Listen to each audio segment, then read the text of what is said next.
Le choix de la continuité ayant été fait, Dominique Jamais, votre rôle va être d'instiller dans cette bibliothèque qui en fait est une bibliothèque de fin de millénaire, Oui. le plus possible de caractère de bibliothèque du XXIe siècle. Oui, Par absolument. exemple, quel combat avez-vous mené pour la place de l'audiovisuel? Vous disiez au départ, il est quand même Oui. insensé que dans une bibliothèque où on Oui. a tous les livres parus une année, et puis tous les journaux parus une année, on n'est pas le journal télévisé de 20 heures. Absolument. Les trois batailles que j'ai menées, les trois points sur lesquels je me suis battu et sur lesquels, en tout cas jusqu'à fin 93, époque à laquelle j'ai quitté j'ai été déchargé de cette mission, et j'ai quitté la bibliothèque, les trois points sur lesquels je me suis battu sont les suivants. Un maximum de place à des supports autres ou nouveaux de la culture, l'audiovisuel, les documents numérisés. Le deuxième point, c'était la démocratisation de la bibliothèque, c'est-à-dire plus de places offertes à plus de gens et une facilité plus grande, en fonction d'ailleurs du nombre de places, entre autres raisons, une facilité plus grande d'accès pour l'humble lecteur, pour la personne qui n'est peut-être pas considérée comme un chercheur de haut niveau, la possibilité pour un public nouveau, d'accéder non seulement aux collections du Haut-de-Jardin, c'est-à-dire à une bibliothèque d'actualité type Pompidou améliorée, mais la possibilité de consulter facilement le patrimoine de la nationale. La troisième ambition, le troisième point qui m'importait, c'était naturellement la constitution de la bibliothèque parisienne en tête de réseau d'un certain nombre de bibliothèques constituant des pôles associés, se spécialisant chacun dans tel ou tel domaine, et donc la décentralisation de l'offre documentaire.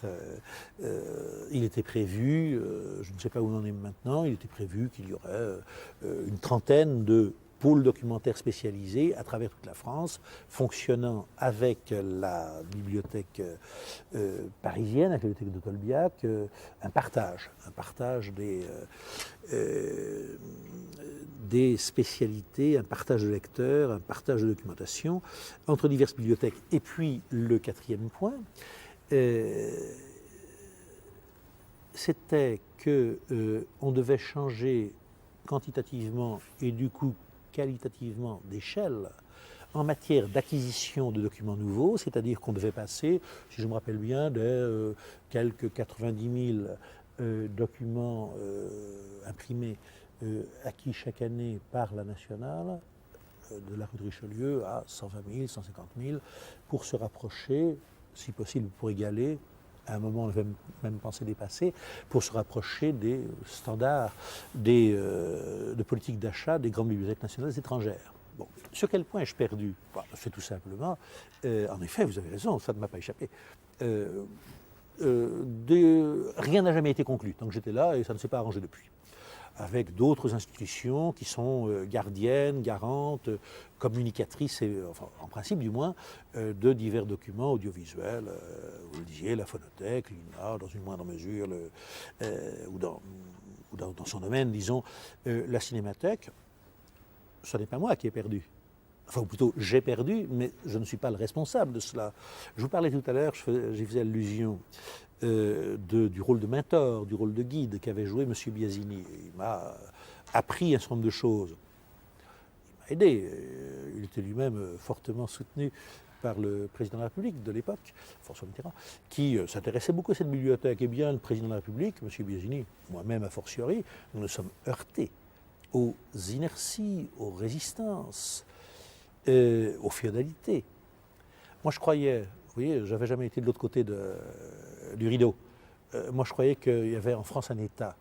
Je me suis aperçu, on le vérifie tous les jours maintenant, c'est devenu, tout le monde s'en est aperçu. Mais je croyais qu'il y avait un État en France. Non, pas du tout, il y a des féodalités.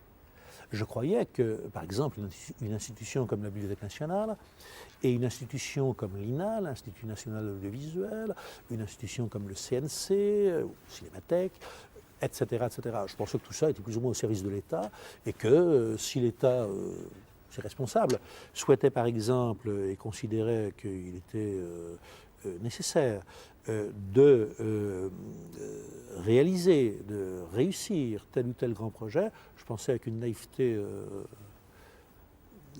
enfantine que les diverses institutions étaient au service de l'État, que lorsqu'elles n'exécutaient pas les directives qui leur étaient données, les responsables se faisaient taper sur les doigts et que, étant donné que le président de la République, le ministre de la Culture, le ministère de la Communication qu'il y avait à l'époque et le ministère et le secrétaire d'État aux grands travaux étaient d'accord pour rassembler dans la bibliothèque tous les moyens de consultation de tous les supports, je pensais que les gens qui s'y opposeraient se feraient rabrouer, semoncer et seraient obligés de concourir voilà, au bien commun. C'est pas comme ça que ça se passe.